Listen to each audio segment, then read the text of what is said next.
l'honneur.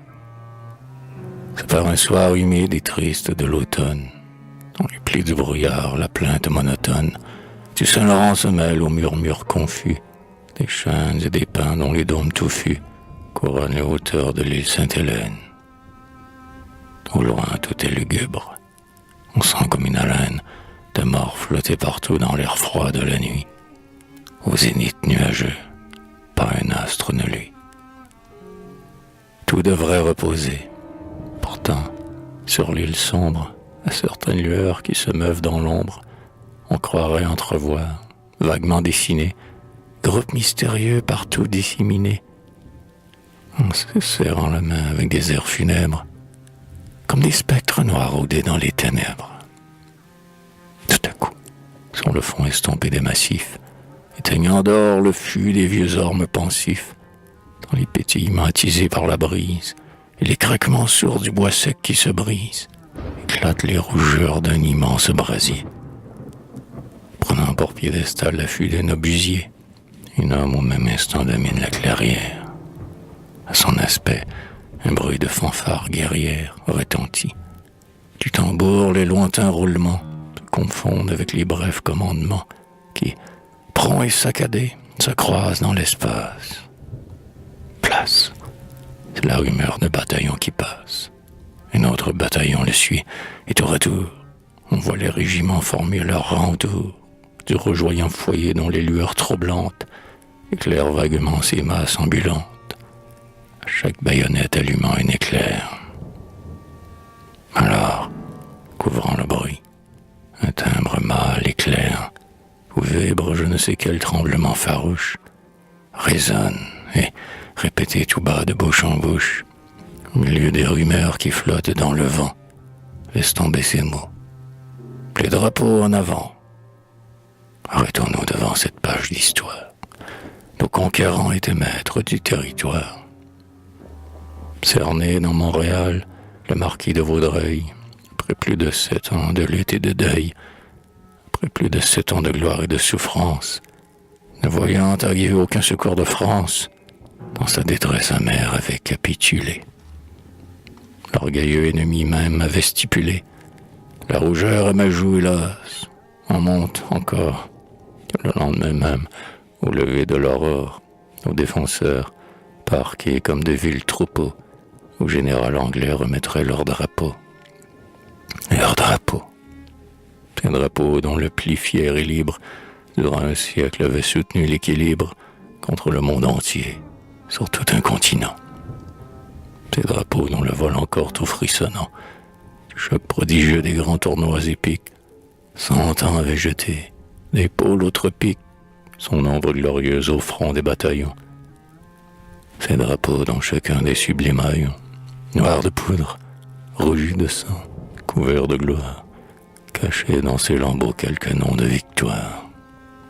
Ces étendards poudreux qui naguère, là-bas, sous les murs de Québec, avaient de sang combat couronné le dernier d'un triomphe suprême. Ces insignes sacrés, il fallait, le soir même, leur faire pour toujours d'humiliants adieux.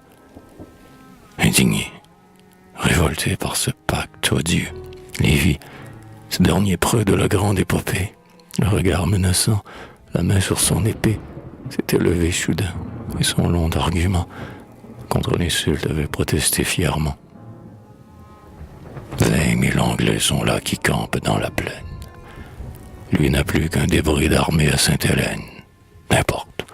Les soldats français ont su jadis, plus d'une fois combattre et vaincre 1 contre 10. La France indifférente au sort nous abandonne. N'importe encore. On meurt quand le devoir l'ordonne. Il veut sans compromis résister jusqu'au bout. Il se retirera dans l'île, et là, debout, à son poste, un héros luttera sans relâche. Dans mes rangs, disait-il, il n'est pas un seul lâche. Ne prêtez pas la main à ce honteux marché. Depuis 8 jours au moins, dans mon camp retranché, avec mes bataillons tenir tête à la rage.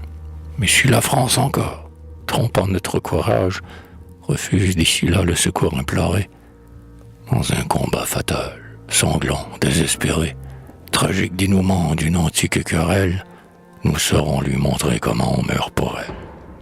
Vaudreuil signa pourtant. Refuser d'obéir, c'était plus que braver la mort. C'était trahir. Trahir, avait pensé le guerrier sans reproche. Et c'est lui qui, dans l'ombre, avant que l'aube approche, ses soldats émus dans la nuit se mouvant, avait jeté ce cri. Les drapeaux en avant. Allait-il les livrer? Allait-il, à la face de tous ces vétérans, honte que rien n'efface, souiller son écusson d'un opprobre éternel? On entendait navrer le moment solennel. Lévi s'avance alors, dans son œil énergique, où le feu du brasier met un reflet tragique. Malgré son calme, on sent trembler un pleur brûlant.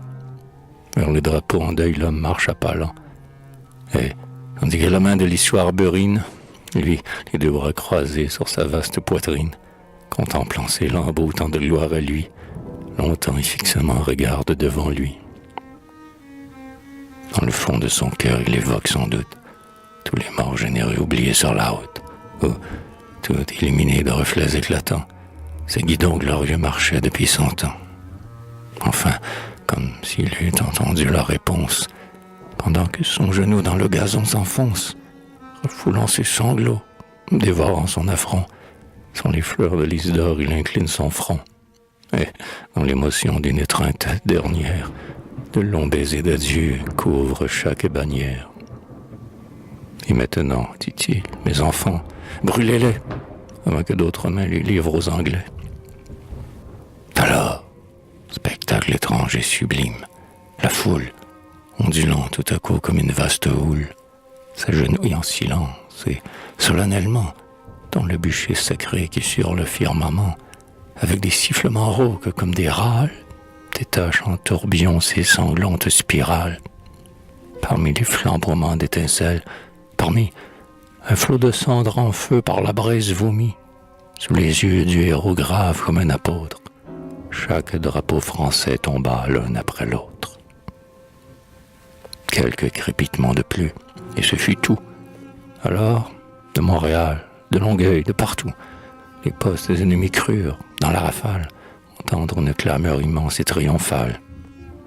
C'étaient les fiers vaincus, qui, tout espoir détruit, criaient « Vive la France !» aux échos de la nuit.